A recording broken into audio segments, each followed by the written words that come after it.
Yeah, this meeting's really about resting because you already are what you seek already. So there's literally nothing to seek. It's just about resting in your ever-present, stainless nature.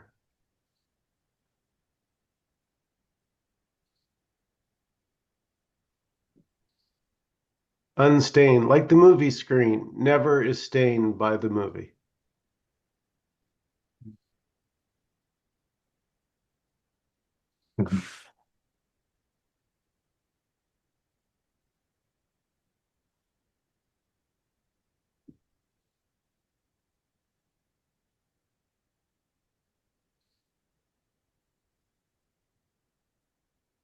I did a Zoom today with Leela, and some of the quotes that we covered were Nisargadatta Maharaj's guru, right? Now, how good must that dude be if he's Nisargadatta's guru? Siddharameshwar. And listen, I don't know, this is just gorgeous to me. To remain in our own self is the true religion. To remain in our own self is the true religion. There is no other practice. How about that? No other practice. There is no other God.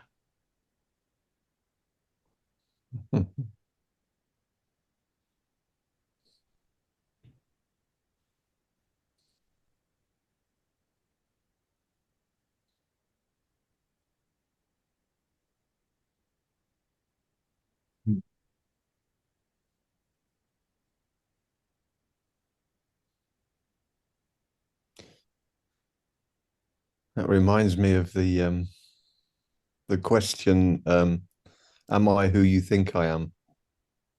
Which I absolutely love. You say to somebody, am I who you think I am? And I did it with my daughter this morning, actually. And she sat for a minute and then she went, of course not. And I said, so is anybody that that you see, are they who you think they are? And she was like, no. It's like, yeah, it's so powerful. What is there when there's no thought? Mm. Only the self. What else is there except the self? Well, that's it. That's it, Don.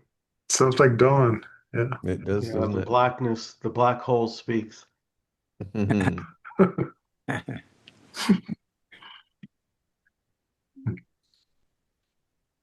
But then, I mean, if there's only the self, then as this great teacher said, the only thing you can do is remain in the self, and that's the only true religion. But why would he say you have to remain in the self? You can't be anyplace else because there is only the self. Well, because most of us as seekers imagine that we're this body.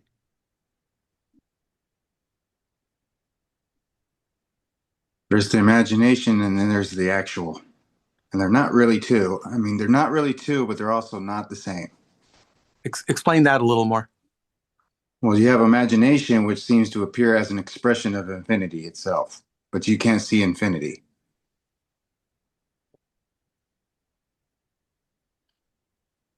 You can't share imagination.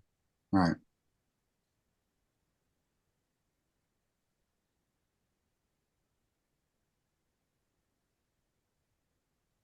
So it's kind of like infinity is imagining, dreaming itself of being all kinds of things it's not really. And yet it's still anything that it expresses itself as is still it, but it's also not necessarily that image.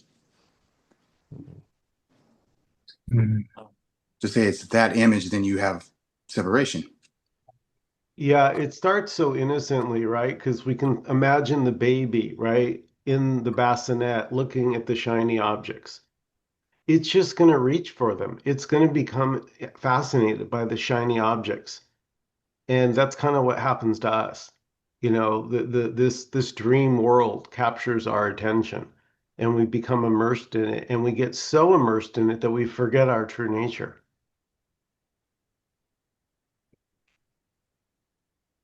Even as an identity, as taking ourselves to be an individual, we go watch a movie and we get engrossed into the movie and almost forget that we're not part of that movie. We almost start identifying with the character in the movie. We start feeling what they seem to be feeling. And we dream that we are lacking also. Yeah. Yeah. That's why it sucks to believe that you're a separate me. Yeah.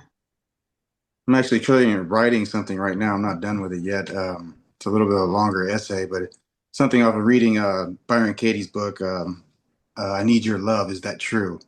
And she speaks about that the belief that this needs to be anything different than what it is hell, but accepting it as it appears is heaven. Not needing it to change is heaven. Beautiful. Yeah, that's gorgeous, Gregory. Um, you can begin to notice um, the difference between, is there actually a problem or is it just my mind claiming? So, you know, for instance, my garbage disposal stopped working for a bit. Now, an actual problem, or is that just what's happening in the moment that the motor has stopped? I got it. There's a button on the bottom you can hold, and then it'll reset and it'll start again. But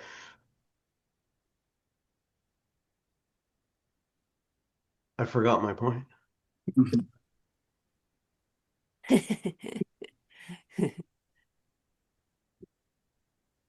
Oh, it wasn't. It's only a problem when the mind labels it and goes, that's a problem. I'm going to have to contact management. They're going to have to send a repair guy. What a pain in the ass. Rather than, oh, that's just what's happening, but not landing on a conclusion about it. And of course, it fixed itself. Like I said, within 2 minutes, it was up and running when I pushed the little button. So, but that wasn't even, you could call that wasn't really even a success. That was just what was now happening. Like the reset button is an invitation to come home. Yeah. That's beautiful. It's all an invitation to come home. It seems like Yeah. just to be okay with what's here. Yeah. Yeah. Reminds me yet of another book I was just reading. It was Peter Brown's the Yoga of Radiant Presence. Oh, And it's a beautiful book. He uses a lot of big words in it, but that's fine. It's just everything he was saying just completely resonated. Very true of what seems to be experienced here directly. And his whole towards the end of the book, when he starts talking about like a desk and how a desk looks like it's brown and made of wood, he says, if you really notice, if you really look there, you start to see infinity. You really do start to see. You're not just seeing one color; you're seeing many colors. And he goes, and they're not just all brown. He goes, but there might be slight variations because with each variation is unique in itself. And you start seeing all the infinity and everything. So it's all pretty much like that. It's just like you were saying, Manny, like an invitation to come home. You start seeing infinity. You're not seeing anything limited as the way the mind sees everything as a duality. You know, it's this way or it's that way. It's not just, it's never really that way. It's never really experienced as just this way or that way. You have everything appearing all the time.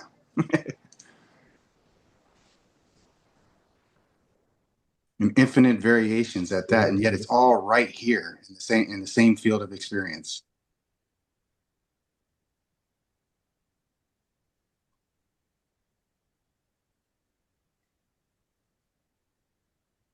What you were saying as far as you enjoy reading those things, I enjoy sometimes listening to Alan Watts, the new things that I think his son put out, Yeah. because they just resonate. They're just right there. It just seems like, wow, Yeah. nice. It's just good to hear. Yeah. I wasn't reading for a while. I just stopped reading books for a little while. And then, Yeah. and there's just because I used to be trying to get something out of reading them. And Mhm. now there's nothing more than there's just curiosity there. I just want to read them just for the heck of it. And, Yeah. and not trying to get anything out of it. And yet there's still something like kind of getting something out of it because it's still beautiful. And just reading all the different takes that everything. I'm just glad that there's different ways of expressing this and there's not just one way to express this. You know, when, if I expressed it one way and that would be the only way that everybody would express it, then it would kind of be boring. Yeah. And also, nothing can hit the target. No, no. It's just kind of, yeah, it's Yeah, pointing true. yeah. Yeah, I could just look at everybody's different perspective and just kind of appreciate it from just for what it is, just the way it's appearing. Addie, is that you? Ooh.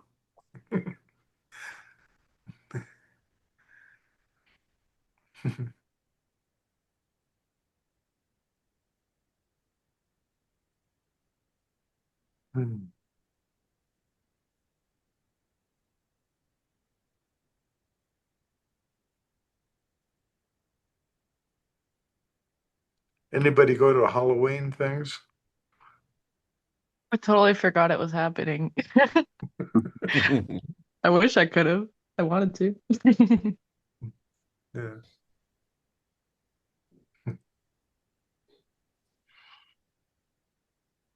I don't know. Thinking I'm a doer is scary enough.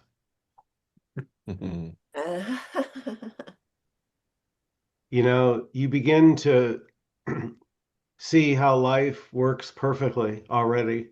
Doesn't need your help. Mhm. It's all just happening. And I'm very thankful for that. It's all just happening because then you can just see the innocence and all. Like there's nobody to blame anymore. No feeling to feel any shame over any of it that seems to be happening. Even the idea that ignorance used to be shameful is just so funny to me now because it's so innocent because that's all there really is not knowing. Yeah. And it's knowing that's saying that there is shame and it points it out and it says, well, the not knowing is scary. How can it be scary? It's not knowable.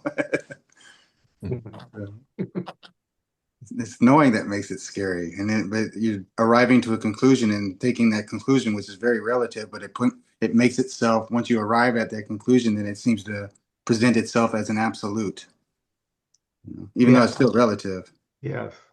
Beautiful.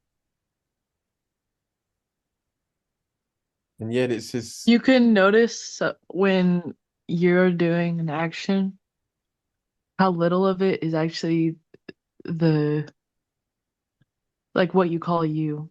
You could say, I am picking up this object, but you don't include Billions of let's say you're picking out a food. You don't include you're doing as the desire for the food itself, but you do include your doing to be grabbing it and choosing to get it. yeah, But then you don't include your doing to be the people that prepared the food yeah. or, put it in the grocery store, but you do include your doing Byron putting Katie it into pointed your that mouth, out. but not chewing it. Byron Katie points that out in her book too, is because she says you might sit there and think you're not being supported, and then you can just look out your window and you might see a guy walking down the street and you think, well, he's not involved in this. Well, how do you know? Maybe he works at the power company. And Yeah, so, that literally powers the grocery store that power yeah, the food that you have in your house. yeah. And then you're sitting on something. How is that not supporting you? And so you have the planet even supporting you. You're completely supported by everything. And the mind doesn't even see all the trillions of atoms that are going on in the body that you have no control over, that you have no willpower over them whatsoever. And yet that still seems to make up the body. So how is it to say that the body's the one that's doing that? The mind's just making up a story and says there's a body there doing it. But all it sees is this outside image that it makes up and says, well, that's the body and that's all there is to it. But then there's so much more to the body that the mind can't fully comprehend all of that's actually happening there. Can't even take it all in. It can only take in limited aspects of it. when you lay on someone's chest and you just listen to their heartbeat, and then you like kind of become aware of the inside of their body. I don't know if this is relatable, but Yeah. you're like there's an inside of a body there, and like things are happening. Yeah. You have all So those listen to cells the making that gurgling of your heart. stomach. Yeah. All the cells and electrical chemicals and all that stuff that's happening within that you don't even see. The mind's not even aware of all that. And yet it's happening. And yet that's the paradox, isn't it? Because there's this sudden, it's already known, for instance, that there's seeing happening, and it's already known that hearing's happening. It's already known that feeling is happening. And then there's just suddenly a sense of there's more, and you already know when you get the more that you already knew it. It's like, whoa, I already knew that, but it's suddenly a surprise that you know there's something going on. It's like, Yeah. what? Where did that come from? Yeah. Yeah, like not being able to pick these thoughts. They just fly out of nowhere. They're just happening. I don't sit down somewhere and create, what am I going to think next? It just they just fly out. I have no idea what thought's going to come up any more than anybody else does. And they seem to be coming Yeah. out of his mouth, and I have no idea what's going to come out of his mouth. Can you So I imagine if everyone is like a normal part of human activity, like took an hour in the morning to think about what they'll think in the day, and like you can't be bothered. You're like, wait. I'm not done yet. Let me get my day plan first. So exhausting. It is. Well, I used to do that. I used to feel very self-conscious about saying things because people would like either make fun of me or say I was weird or something like that as a kid. And then so I'd sit there and really try to think about what I was going to say before I said it, but not even seeing that those thoughts themselves were spontaneously happening. I wasn't even choosing those. I mean, you get taught to do that. You're told by your teachers, think before you say. It's like Yeah. that's part of the educational program of humans that you have to Yeah. think before you say, and it's Yeah. important And you're- because you can yeah. And then have you're a not negative really effect. there. And then your peers are even more Kind ruthless of about somewhere it. else. Like the adults are a little bit kinder about it, but your peers they're way more ruthless about it. Think before you talk. We're gonna make you pay for what you just said.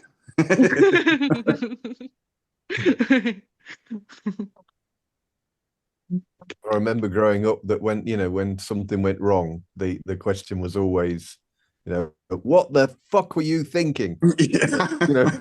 My answer was always, I haven't got a clue, but I Yeah. couldn't say it because it would land me in even deeper trouble, But My first initial reaction to that was I don't know, and Yeah. it was actually truthful. But then they would tell me, "No, you do know. What were you thinking?" And I'm trying to figure it out. Like I don't know. What was I thinking? Yeah. I spent years thinking I'd missed something out and I was stupid because they seemed to know what I was thinking, yet I didn't. Like, how do you know? Because I don't know. And when I'm writing up now too is the whole idea of being stupid or naive. And I'm saying, well, what about every child that's born? Every child is born not knowing a thing. They have no knowledge whatsoever. Are they stupid and naive? I said it seems to take a lot of intelligence at the same time to come up with the idea that you even know what stupid or naive is. To know anything, there's already an intelligence that's already there, already happening without any knowledge whatsoever. Mm. But to actually know somebody as stupid or naive, it takes one to know one. So you obviously think that you're stupid and naive if you think anything else is stupid and naive. But there's actually nothing even wrong. There's innocence even in that. Even in that, trying to arrive at that conclusion that there's something that's stupid and naive about it happening. Yeah. There's just already ignorance there, and there's nothing wrong with the ignorance. It's not shameful. Yeah, it's We didn't know.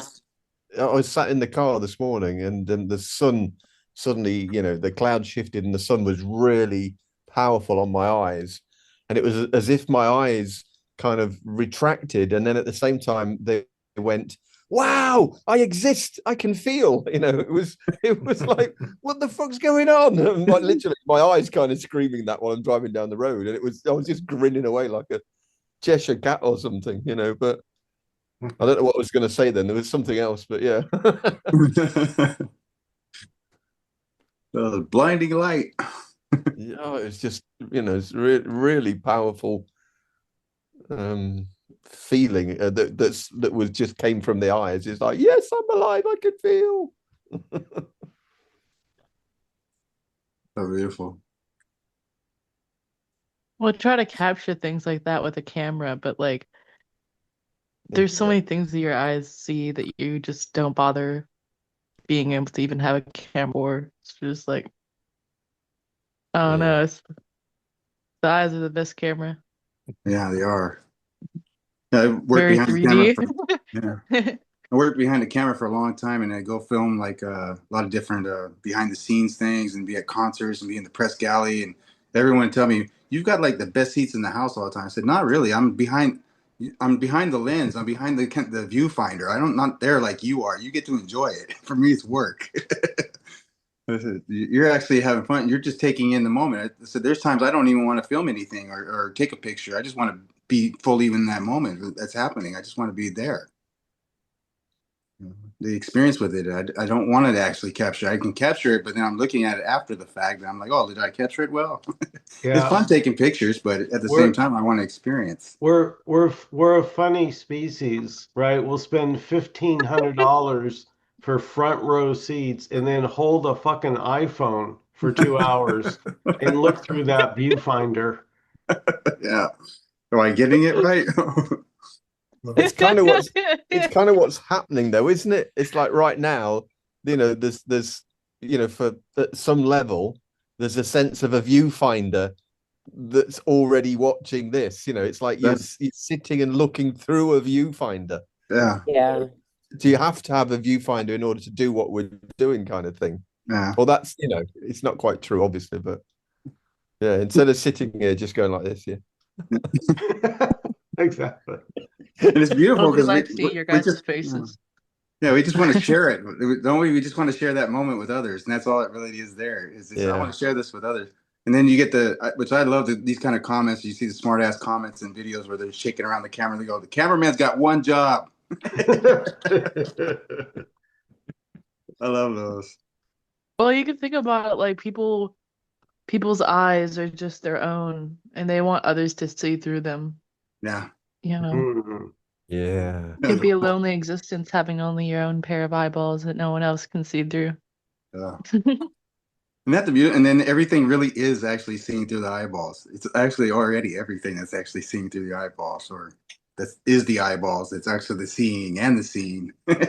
Everything the mind's giving a name to, it's already that. It's funny how we can notice like a flower doesn't have an ego. So a flower is not going, oh, I hope she looks at me. Yeah. Yeah, or doesn't look. Yeah, no. Exactly. I'm wilted today. Don't look. Not so pink, not so yellow. Yeah. My edges are browning. I wish that purple, that lovely shade of purple would come back. Where are all the bees I wish at? I could have her purple. I'm just a boring yellow flower. Her purple. That's beautiful. Right? Could you imagine if flowers have the ability to be jealous? Yeah, to be jealous. Look at all the bees I and wish flowers I on was that flower. red.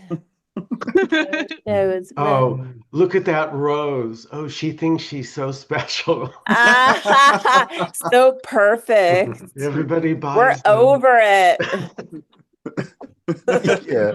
I wish that chrysanthemum would get over herself. Look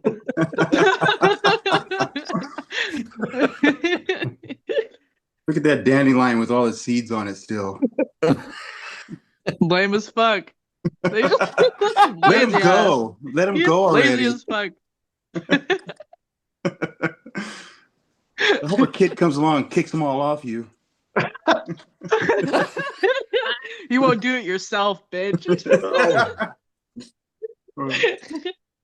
There was a study once, if I get it right, where they used roses, and some of the roses, the human who was taking care of them gave them lots of love and talked to them and said, "You're so beautiful," and all that. And another set of roses in the same room, they went, and the guy would say, "You're ugly. I don't like you. I hate you." And they found that the roses that were given the love grew Yeah. a lot better than the other ones. So maybe the roses have more of a consciousness than we're giving them credit for. Yeah. They say water Well, holds memory, so yeah. they have no more consciousness than we do. Exactly. Beautiful, beautiful.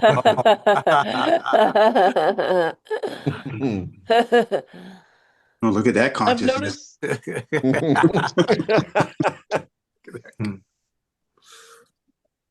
noticed something with my opinions where like sometimes I won't even really think them out fully.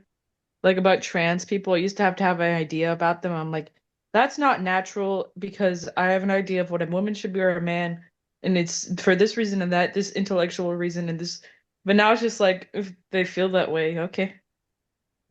I respect it, like I just don't want to hurt their feelings. There's no reason why I have to put an intellectual idea for whether or not they should even exist. Like it's not it's not that important where my intellectual ideas should be Like the authority and everything. the authority for someone else's life, and like whether or not they deserve love. It's just like That's what thoughts act like the author and the authority on absolutely every matter, don't they? Even on you. yeah. Again, telling you what you should see and how you're supposed to see everything, and and then eventually start looking at the thoughts. Wait a second, who are you even talking to? Yeah. Who the are you? Yeah. Who the fuck are you? Who called you here? I didn't choose you. Hey, Michael, the post you had today was really good. One of them, the thought, what can I do to obtain peace, has already gone astray. Peace isn't a doing.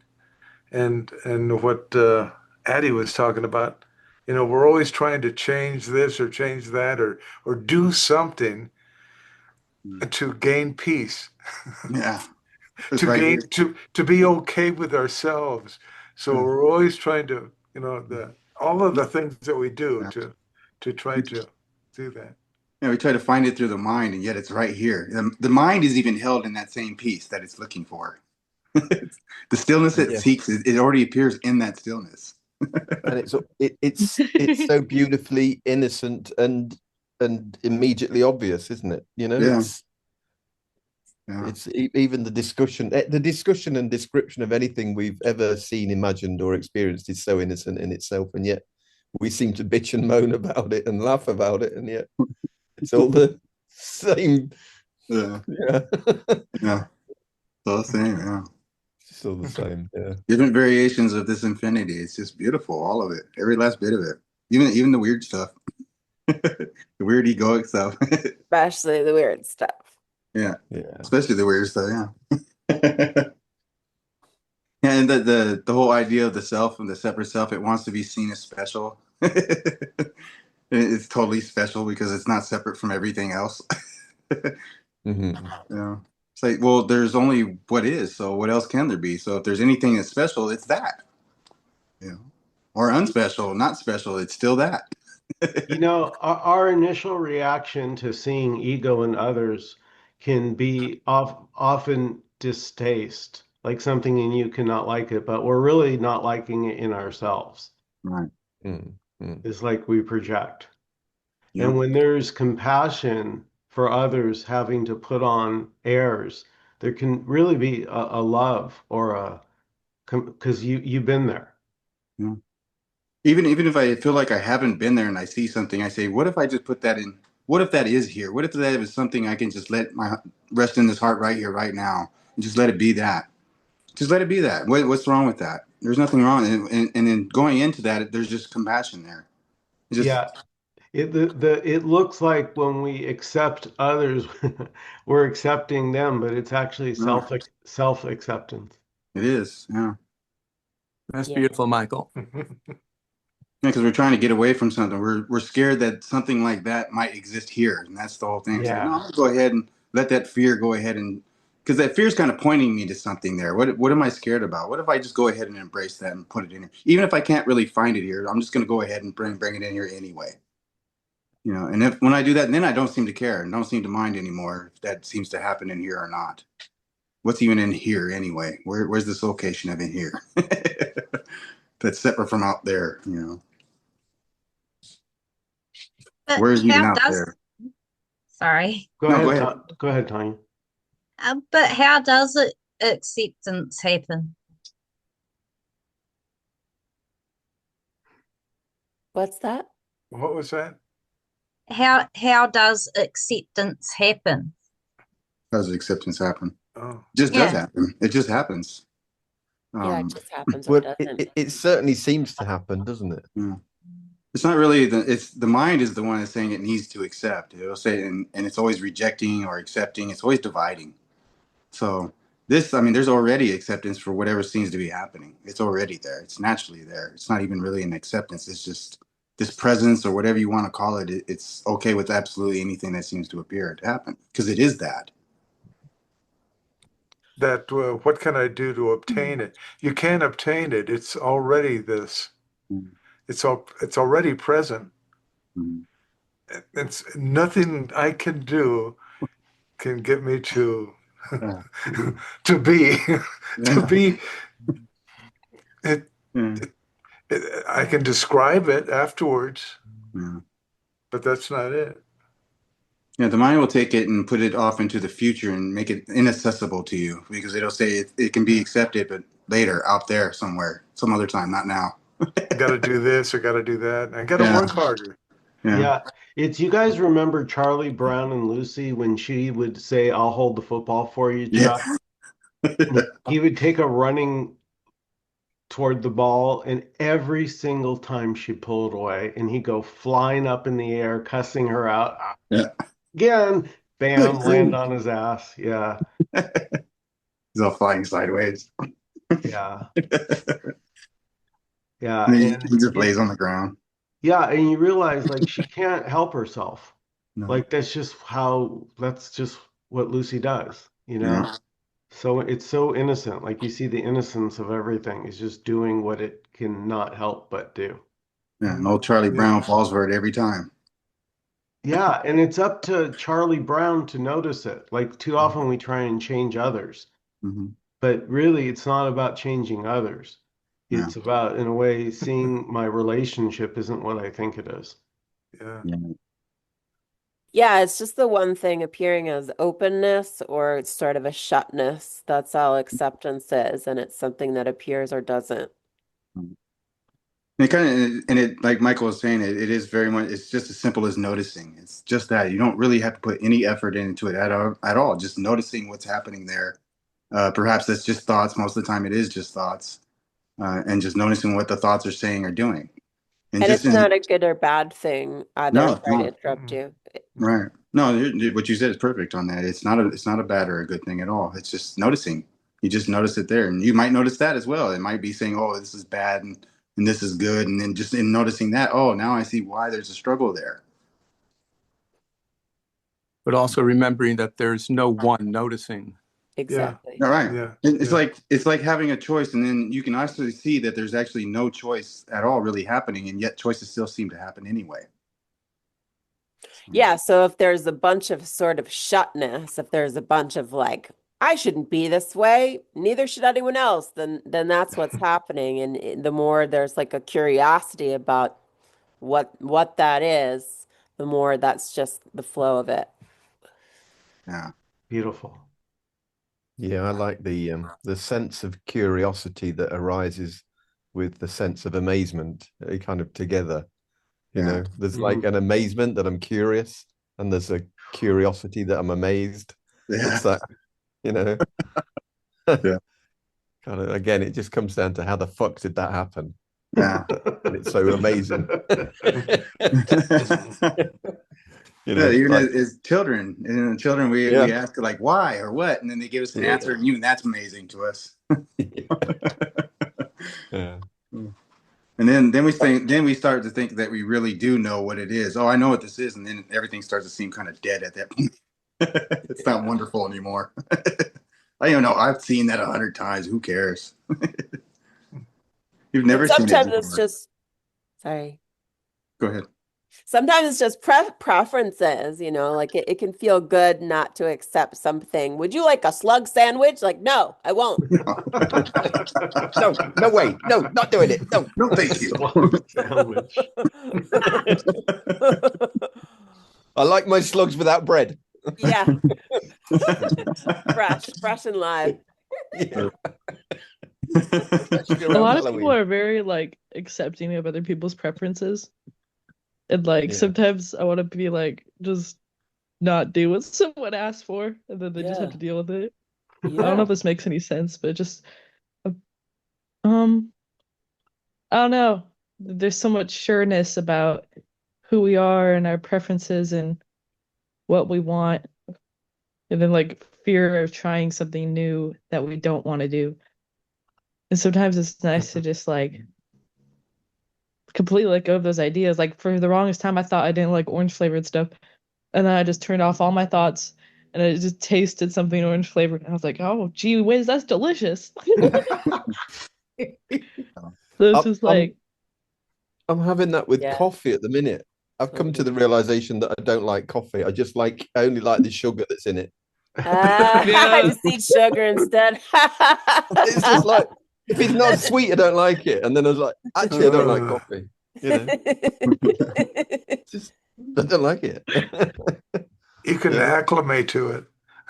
Yeah. yeah, that's what I'm saying. Yeah, and then I've been going through this. Why would I want to, why to acclimatize to coffee without sugar? I don't enjoy it, and it's like so. I'm like, this is so weird.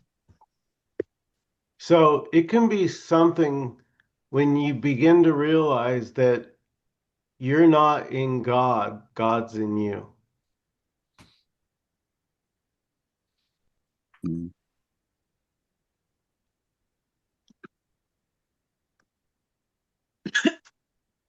Yeah, for me, God's just another word for everything. Yeah, it's God's a concept. Yeah, Show me God, but you can't point to something and go, there's God. yeah. Apart from everything else, it's just Yeah. right there in your seeing. God's either gold, oil, and diamonds, or the grantor of dominion. I don't know. It's one of those funny, wonderful concepts. Yeah, and like self-acceptance is the biggest trap, you know, to sort of put that pressure on yourself. You know, Yeah. there is no self, you know, when there's just acceptance, then it feels like, oh, well, it's okay if some things are accepted and some naturally are not accepted. Mm. Yeah. Even the So- rejection is this. It was, I said the other day to my daughter, I mean, which it was about opinions, but I said the moment you accept that that your opinion's okay, you have to accept everybody else's opinion is okay as well. And that's so, once you see that, it's like wonderful because there's no argument left. You can still have a preference, but you can have a preference that says I don't like anybody else's preferences. It's like, it's so what? It's okay. Yeah, there's no way they can all coincide and everyone can prefer the same exact thing at the same exact time and everyone's happy. And it's like, no, that's not No, what's happening. no. Clearly.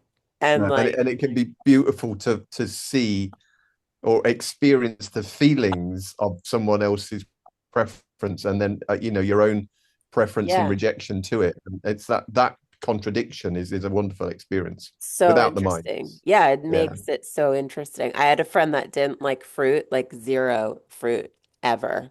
And I loved even hearing him talk about it, like talk about it, talk about that you don't like fruit, like talk about it again. I just like to hear it. I hate fruit. I hate. Because it's so different from how you experience it. Like, how could you never not like fruit? Like, how do you not like the succulent deliciousness of it? Please. Like, I'm just curious, like, why? Because it's like such a different experience for me, like to a completely different world. I just don't understand. Isn't it beautiful? That's like my granddaughter, she's 7, and I don't eat fruit, Grandpa. And I'm like, really? I don't eat fruit. They're like, oh, okay. And we was out on a foraging walk, and we got these rose hip seeds, berries, and now they're really, really juicy, and you squeeze them, and this beautiful orange sticky goo comes out that's really sweet and rich in vitamin C. And of course, her her cousin, my grandson, tried one because he's, oh, Grandpa, can we have some of those berries? Like, yeah. So he's like, like that. And she's looking and going, I don't like fruit. Can I try one, please? And then she tries it. And she goes, oh, Grandpa, oh, that's so nice. Can we find a field where the field's full of them and I can just eat them all up? Can we do that, Grandpa? Can we do that, Grandpa? That's so nice. I was going, but you don't like fruit. I do. I like this fruit. She was amazed by it. She couldn't, and it was all peer pressure. Just because she's seen her cousin do it, she was like, "Oh, I've got to," and then she loved it. I saw the joy in him. It's like, whoa, what's so good about that? Yeah. Last night I was watching the elections and I was trying to practice. This is my projection, like what Michael was speaking about. So as I'm watching the election and these crazy people on both sides, and just crazy, this is my projection. I failed the test. I couldn't stay centered. It's just like, I mean, for me, that when I look at, am I growing? I just turn on the news and see if I can remain neutral to what's going on, and seeing that it is my projection that there's nobody out there. But I haven't been able to do that yet. It just seems so, it screams for duality when you watch these people. So I don't know. Yeah, and that's the projection too, is that you are the one watching everything out there and turning it on and reacting. That's all projection. Wait. Yeah. Okay. Slow down. Say Okay. that one more time, please, if you can. Say, yeah. Yeah, just the whole idea that you are the one watching and turning on the TV, that's also another projection. Yeah. Oh, okay. So where do I go from there? I'm with you. Where do I go from there? Nobody to go anywhere. No, Say that again. That's it. That's it. That's just it. That's it. That's what seems to be happening. That's That's it. totally it. That's everything right there. Oh, God. Yeah. You got it. You can't miss it. You got the whole What thing more right do you there. need, Don? What more do you need? Kind of like what the serpent says in the Garden of Eden. He said, they got everything. They got absolutely everything. They even got the serpent. They got the tree of knowledge of good and evil. They got access to God. And the serpent comes up and says, well, you can be like God. Like, what? Like, wait a second. You want to take a step backwards now? Whoa. Oh, that's good. That's good. Boy. Woo. Oh. You got everything. So let's not have everything. I just want to have something. And then they were naked. Yeah. And then they're naked.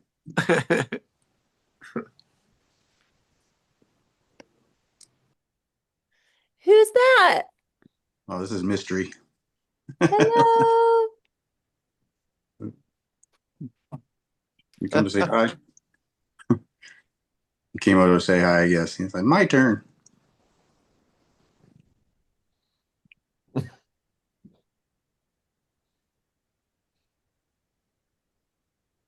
Mystery is very mysterious. Yeah.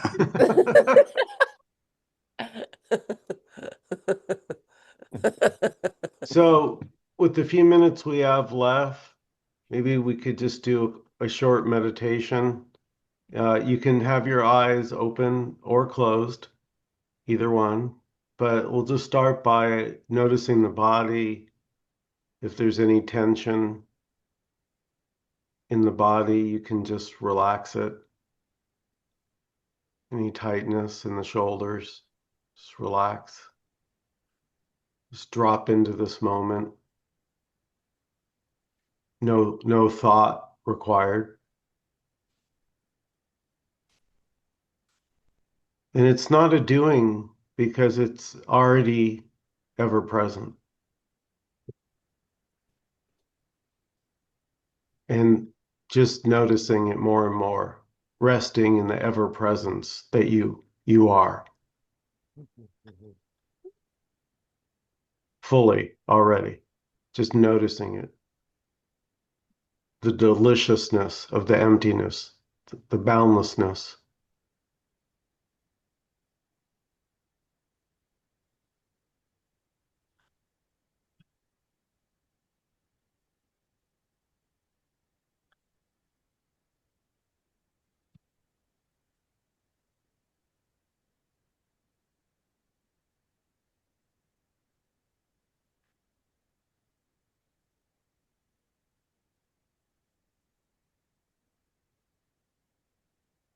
It's like not clinging nor avoiding.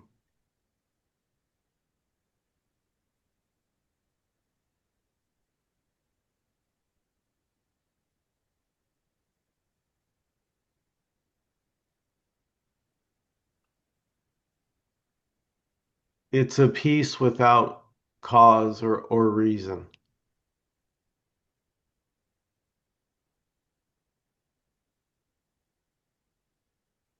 And it's always here, but when we're in the mind looking for it, then it's not here. Because we believe it's not, because we're looking for it.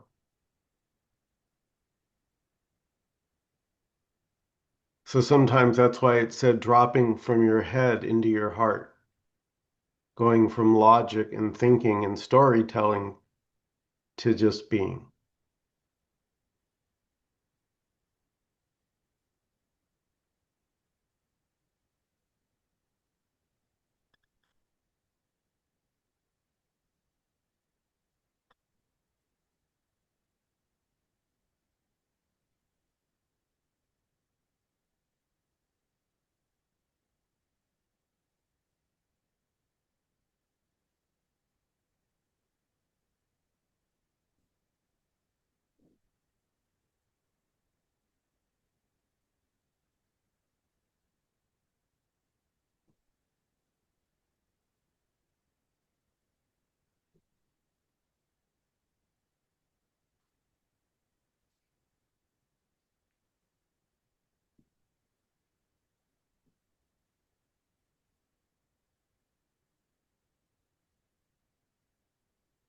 Would anybody else like to share or comment or question before we close out this evening? That was a beautiful little meditation there, Michael. So simple, like really nothing to do. And so interesting because when I dropped into the heart that you suggested, I could see my wife in the kitchen. And from the mind, I project. And I see her as my projection. And it's a good projection, but it's still a projection. But dropping from the heart, I see more of her. There's no projection on her. It's just like this being Beautiful. over doing this stuff, without just watching. And it's just like very beautiful, very beautiful. So I thank you for the simplicity of that meditation was, it was almost like the Buddha speaking, I would imagine. that he would teach a meditation that simple. So thank you. Thank you, Don. With the Buddha holding up the flower and saying nothing.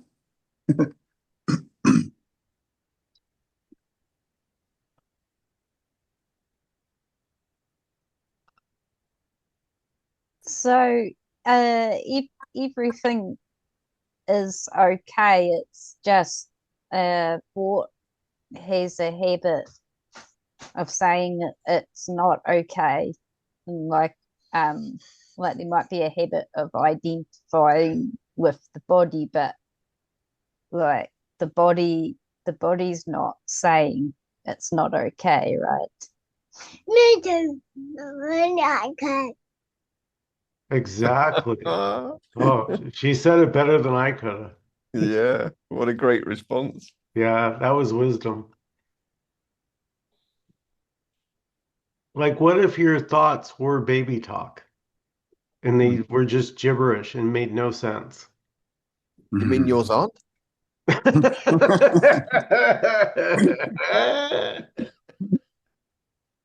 Right? So it's again noticing that you're unmoved by thoughts.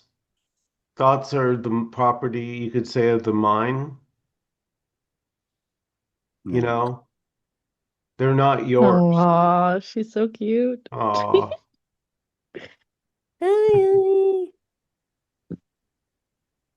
look You at can her. notice something that happens to your heart or like something deep within you when you're with a kid or a baby. It's just like, ah, it's so cute. Oh, there's the Buddha. Yeah, Yes, there's she's a my movie. she's She's my little Zen master. There's Hey, Rosie. when we start to see that the thoughts are not really us, and they're not really talking about you, they're not really talking about anything but themselves. They're just talking about other thoughts, and that's all they're doing. Then there's like a noticing of that, and it feels quite liberating to not, be tied to those thoughts, intertwined with them anymore. And then you can start to notice even the thoughts that they're saying there's this good, this bad, and there's this noticing that there's really no good and there's really no bad happening. They're just telling us stories. But you can also notice they trigger feelings. And then those thoughts are kind of showing you to look what those feelings are that you maybe are being avoided. The mind was trying to protect itself from having to feel those emotions and process them. And then there's just more liberation, just a full blown openness to everything. Your heart just starts to open up, and instead of your mind being closed and closing your heart to things and trying to protect, now there's just an openness to whatever seems to be happening. Yeah, it's like realizing that I mean, everything's word, everything is language, full stop. That's kind of the most powerful recognition. But in some ways, when you declassify that or classify that out rather, then you've got, well, there is no ego, there's just a safety program working. Right. That's it. There isn't an ego at all. There's No. just this program of thought that thinks it needs to look after and protect itself, and it calls itself I. And it's like, wow, there's no ego. I mean, what a joke. Yeah. You spend 25 years trying to find the ego and destroy it to find out there isn't one. Ah. What? There was never an ego? Oh my God. Yeah. Whatever wanted to be free from the ego. Yeah. Like, well, I want to be free. It already is free. That's it. I want to be free from me. But I still want to be me when I'm free from me. Yeah. Well, this gives me the perfect ending quote from Siddharameshwar. He said, where the me is